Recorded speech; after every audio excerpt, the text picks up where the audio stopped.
जामिया हबीबिया मदरसा, अतसुइया इलाका, प्रयागराज। देश के सबसे बड़े सूबे का 70 बरस पुराना यह मदरसा सवालों के चक्रव्यूह में खड़ा है। सवाल यह है कि क्या हुआ कि यह मदरसा शक के दायरे में खड़ा है। क्या इस मदरसे में देशद्रोही गतिविधियां चल रही थी? क्या प्रयाग के संदिग्ध मदरसे पर बुलडोजर चलेगा?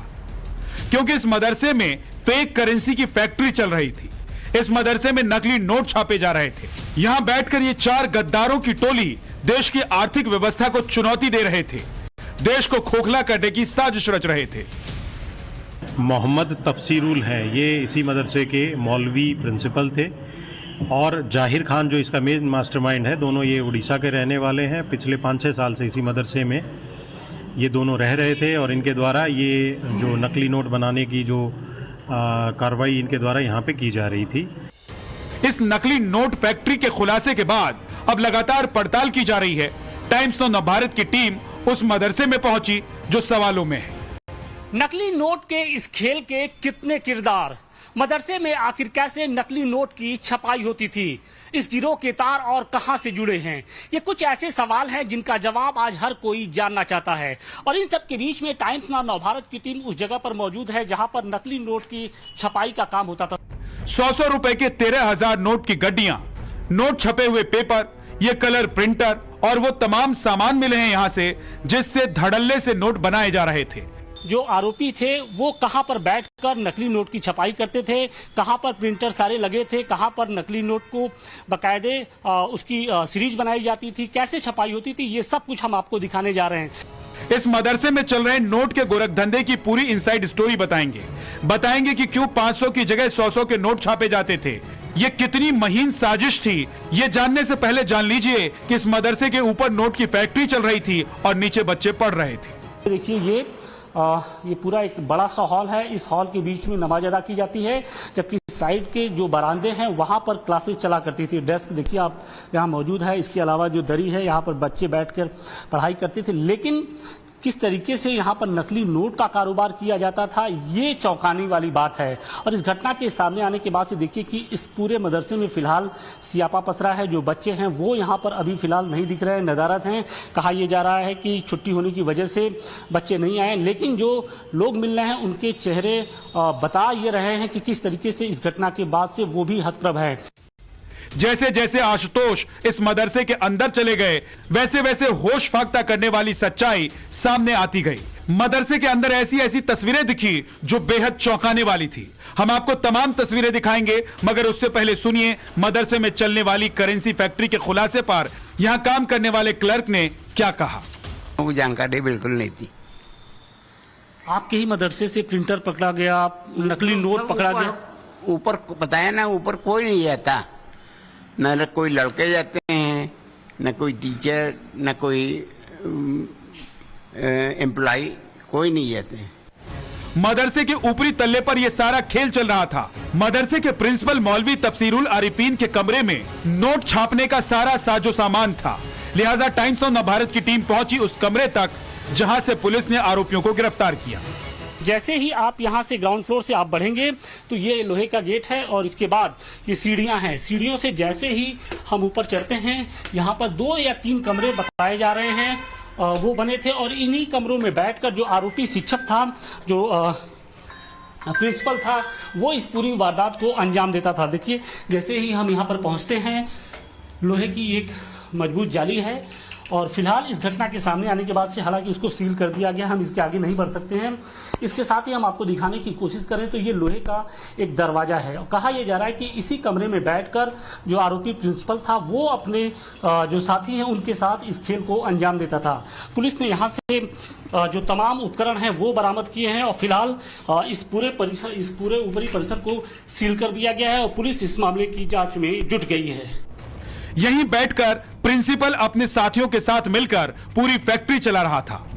रिपोर्ट के मुताबिक इसके लिए अच्छी क्वालिटी का कागज, स्याही इस्तेमाल की जाती थी।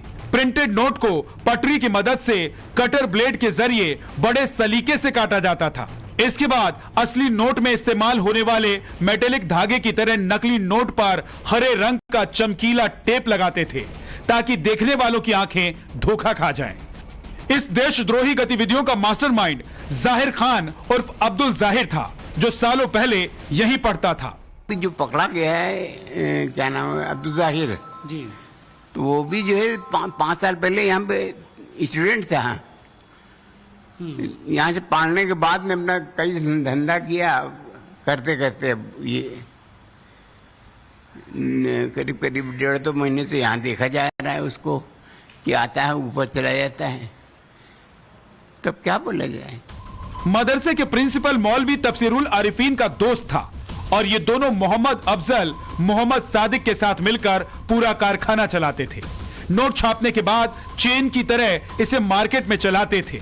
अगर 3 नकली नोट मार्केट में चल जाता था तो एक असली नोट जाहिर खान और अफजल को मिलता था। जाहिर खान और अफजल मिलकर आधार कार्ड छापने वाले स्कैनर और प्रिंटर से नकली नोट छापते थे। पिछले 2-3 महीने से नकली नोट छापने का काम यही गैंग कर रहा था, लेकिन मदरसे के छात्र और कर्मचारियों का दावा है कि उन्हें इसकी रत्ती भर भी भनक नहीं थी। ऊपर होता था, अब हम लोग ऊपर तो जाते नहीं, कोई बच्चा न यहाँ का कोई मुदर्रिस, पढ़ाने वाले टीचर न मुलाजिम, कोई नहीं जाते थे ऊपर, किसी की एंट्री नहीं है। अब ऊपर क्या होता था वो हम लोग सर नहीं जानते हैं। मदरसे में चलने वाली नोट फैक्ट्री में शामिल जो 4 लोग थे, इनमें से प्रिंसिपल मौलवी तफसीरुल आरिफीन 25 साल का है। इसका साथी और मास्टरमाइंड जाहिर खान 23 साल का है। ये दोनों ओडिशा के रहने वाले हैं, जबकि मोहम्मद अफजल और मोहम्मद साइद दोनों 18 साल के हैं और दोनों केरल थाना क्षेत्र के रहने वाले हैं। यही चारों पूरा खेल कर रहे थे। प्रयागराज की सिविल लाइंस पुलिस को बस अड्डे पर नकली नोट की डील करने की खबर मिली। पुलिस ने 3 लोगों को पकड़ लिया। उनसे पूछताछ के बाद अतरसुइया में कल्याणी देवी पेट्रोल पंप के पास स्थित मदरसे पर छापा मारा गया, जहां से नकली नोट के साथ 4 लोग गिरफ्तार हुए। अभी हमें पकड़ा तो ये एक डील कर रहे थे कि 15,000 में ये 45,000 के fake Indian currency note provide कर रहे थे। तो मुखबिर की सूचना पे ये पुलिस ने डेवलप किया और उसी के बेसिस पे इस पूरी गैंग को पुलिस के द्वारा गिरफ्तार किया। यूपी एटीएस, एनआईए और आईबी की टीम पड़ताल कर रही है। जांच टीम इनकी कॉल डिटेल्स खंगाल रही है। नेटवर्क के बारे में पता लगाया जा रहा है। मदरसे के क्लर्क समेत सभी सदस्यों से पूछताछ की जा रही है। फिलहाल पुलिस का जो जांच का दायरा है वो लगातार बढ़ता जा रहा है, क्योंकि पुलिस को इस बात का अंदेशा है कि इस रैकेट के जो तार हैं वो सिर्फ उत्तर प्रदेश या प्रयागराज ही नहीं बल्कि देश के जो दूसरे सूबे हैं उनसे भी जुड़े हो सकते हैं, या हो सकता है कि जो इसके तार हैं वो सीमा पार दूसरे देशों से भी हो सकते हैं। और यही कारण है कि पुलिस के साथ साथ अब जो दूसरी जांच एजेंसियां हैं वो भी इस मामले की जांच में जुट गई हैं। और अब देखना ये होगा कि जिस तरीके से जांच आगे बढ़ती है और क्या कुछ सामने निकल कर आता है। सवाल है कि ये लोग 500 की जगह सिर्फ 100 के नकली नोट क्यों छाप रहे थे? जवाब यह है कि इसे बाजार में खपाना आसान था। रिपोर्ट के मुताबिक 5 लाख रुपए खपा भी दिए गए थे। हालांकि इसकी पड़ताल भी चल रही है। खुफिया एजेंसियों की जांच के बीच जब टाइम्स नाउ की टीम मदरसे में पहुंची थी, मदरसे पर सवाल सिर्फ फेक नोट को लेकर नहीं उठ रहे थे, बल्कि वहां के क्लासरूम में भी न तो ब्लैक बोर्ड था न ही बेंच डेस्क।